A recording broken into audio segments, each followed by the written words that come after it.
Karena kamu manusia, dan kita semua manusia butuh didengar. Halo semuanya, selamat datang kembali di podcast ke-8 saya. Sesuai judulnya mengenai zamannya sudah beda, apa sih maksudnya?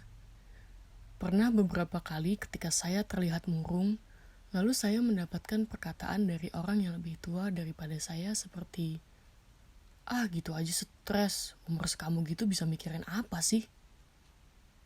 Atau ketika saya sudah berusaha semaksimal mungkin, tapi hasilnya nggak sesuai keinginan, kemudian saya mendengar perkataan, sekolah sekarang udah bagus, fasilitas lengkap, dibantu internet. Kok masih gak bisa dapat perguruan tinggi negeri? Terkadang saya merasa lelah harus dihadapkan dengan perkataan-perkataan tersebut. Karena seperti yang kita sama-sama tahu, perkembangan zaman dari waktu ke waktu cukup pesat.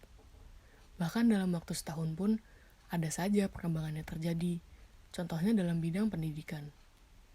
Awalnya, saya merasa perkataan-perkataan tersebut merupakan motivasi. Namun, lambat laun kok nada bicaranya berubah untuk memojokkan saya. Contoh pertama, saya dibilang stres. Emangnya mikirin apa? Masih muda kok stres.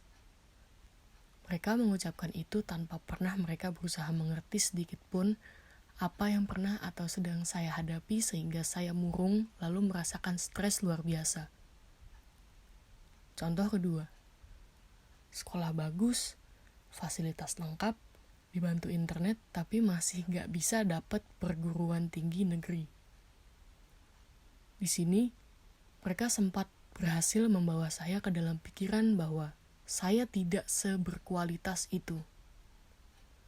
Mereka tidak tahu bahwa saya telah kehilangan diri saya sendiri selama 3 tahun di SMA.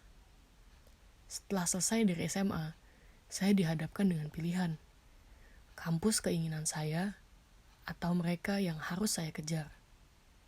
Dan akhirnya, saya memilih kampus keinginan mereka karena saya merasa merekalah pembiaya hidup saya. Dan merekalah yang lebih pantas mendapat jawaban atas rasa penasaran mereka terhadap kampus yang dimaksud.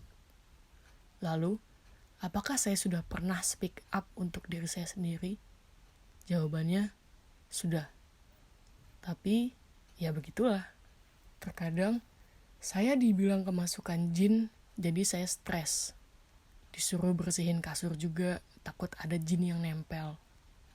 Ya seakan-akan emosi sedih, kecewa, dan emosi lainnya yang saya rasakan adalah lebay serta tidak valid. Dan saya rasa juga persaingan di dunia kerja semakin ketat seiring berkembangnya zaman. Belum pastinya masa depan saya sendiri merupakan salah satu stresor yang cukup kuat untuk saya. Bagaimana cara saya untuk menghadapi ini? Saya mulai memilih untuk diam dan tidak menuntut mereka untuk mengerti saya lagi. Karena saya paham, apa yang menjadi prinsip hidup saya berbeda dengan prinsip hidup mereka. Saya mulai mencari kebahagiaan saya sendiri di luar sana. Banyak orang yang mengulurkan tangannya kepada saya sehingga saya bisa merasa dicintai, dimengerti, dan juga didengar pastinya. Ketika saya memulai podcast ini pun merupakan salah satu cara saya untuk menghadapi situasi-situasi sulit. Saya senang bisa berdiskusi serta berbagi perspektif kehidupan kepada siapapun di sini. Sekian yang bisa saya sampaikan pada kesempatan kali ini. Makasih banget untuk yang udah dengerin. Semoga bermanfaat untuk kamu ya. See you on the next podcast.